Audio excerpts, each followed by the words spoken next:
नांदेडच्या विष्णुपुरी भागात पार्क केलेल्या एका दुचाकीने भर दिवसा अचानक पेट घेतला। सावलीत उभी असलेली ही दुचाकी काही क्षणातच आगीच्या गोळा बनली आणि जळून खाक झाली। उन्हाची वाढती तीव्रता आणि पेट्रोल टंचाईच्या अफवेने टाकी फुल करणं या घटनेला कारणीभूत असल्याचं बोललं जातंय। या धक्कादायक घटनेमुळे आता दुचाकी स्वारांमध्ये चिंतेचं वातावरण पसरलंय। नांदेडमध्ये भर दिवसा लागलेल्या या आगीने सर्वांचंच लक्ष वेधून घेतलंय। विष्णुपुरी परिसरात सावली उभी असलेली दुचाकी अचानक धगधगू लागली। काही समजण्यापूर्वीच आगीने रौद्र रूप धारण केलं आणि गाडीचं मोठं नुकसान झालंय। पोलीस या घटनेचा तपास करत असून वाढतं तापमान हे मुख्य कारण मानलं जातंय।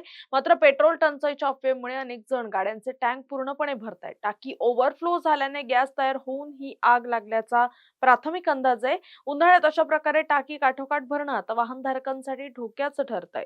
या घटनेनंतर दुचाकीस्वारांनी आता अधिक खबरदारी घेण्याचं आवाहन केलं जात आहे।